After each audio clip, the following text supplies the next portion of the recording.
Mesdames et messieurs, bienvenue sur Africa 24. Au Bénin, les populations rurales, voire périurbaines, peinent à se connecter au réseau conventionnel de fourniture de l'énergie électrique. Et l'État béninois, à travers le Millennium Challenge Account, veut assurer aux populations l'accès à l'électrification hors réseau pour pallier leurs besoins énergétiques. Et pour parler de ce projet dans ce présent numéro de décryptage, nous recevons pour vous M. Marcel Flan. Il est chef de projet énergie décentralisée à Millennium Challenge Account. Quel est l'état des lieux de l'électrification hors réseau au Bénin? Nous allons dire que l'électrification hors réseau au Bénin a eu des initiatives publiques comme privées, mais il se trouve qu'il y a des questions d'exploitation et de durabilité. Effectivement, c'est ce qui a existé, il y a, comme le projet Proves et Prodere, qui concerne principalement des mini-réseaux au niveau national et qui jusqu'à présent ne sont pas exploités. Et voilà pourquoi on a mis en place une activité pour qu'il y ait un cadre réglementaire, pour que la participation le secteur privé n'ait pas peur de participer et trouve le marché pour l'électrification hors réseau viable pour un retour sur investissement. Quelles seront les activités de ce programme Accès à l'électrification hors réseau? Accès à l'électricité hors réseau a deux activités principales, c'est-à-dire la mise en place d'un environnement propice à l'électrification hors réseau et une facilité d'énergie propre hors réseau. La première activité, c'est de permettre à trouver un cadre réglementaire propice à la participation du secteur privé dans l'électrification hors réseau.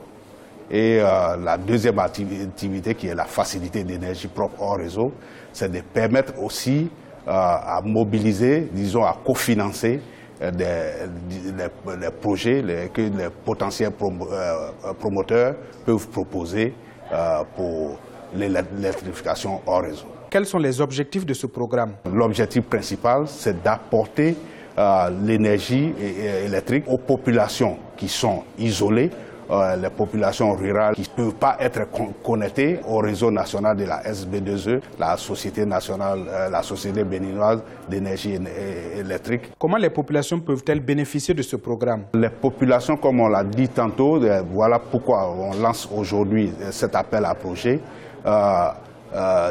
Les projets concernent, disons, la facilité d'énergie propre hors réseau va financer ce qu'on appelle 4 fenêtres. Il y a les infrastructures publiques essentielles qui sont pour leur permettre, disons, la continuité du service en cas où il y a le manque de réseau de la SB2E ou dans les zones isolées qui ne sont pas accessibles au réseau de la SB2E, qui puissent avoir la continuité du service. Il s'agit des centres de santé, il s'agit des écoles, des universités et même aussi de l'éclairage public. Disons, il y a une deuxième fenêtre qui ne fait pas partie de cet appel à projet, c'est la production et la distribution d'électricité à travers les mini-réseaux. Et la troisième fenêtre, c'est, disons, l'accès par les ménages au système solaire domestique et les produits pico-solaires. Quel est le financement nécessaire pour que ce projet puisse atteindre ses objectifs? Disons, le financement, c'est 46 millions pour tout le projet, c'est 46 millions de dollars américains. Mais pour cette facilité, disons, cet appel que nous lançons, c'est 12 millions de dollars américains qui seront investis, disons, cofinancés avec les promoteurs des projets. Il y aura des subventions au niveau de l'OCEF et, comme on l'a si bien dit, la participation du promoteur peut aller jusqu'à 75% des coûts éligibles du projet. Et mais aussi, tout aussi, la facilité peut donner jusqu'à 75%. Donc il est important que le promoteur des projets contribue plus pour avoir, parce que à technologie égale, celui qui contribuera le plus en pourcentage sera sélectionné. Quel est votre mot de la fin? C'est d'inviter les entreprises nationales et internationales à s'enregistrer sur la plateforme de partenariat qui est sur le site www.ocef.bj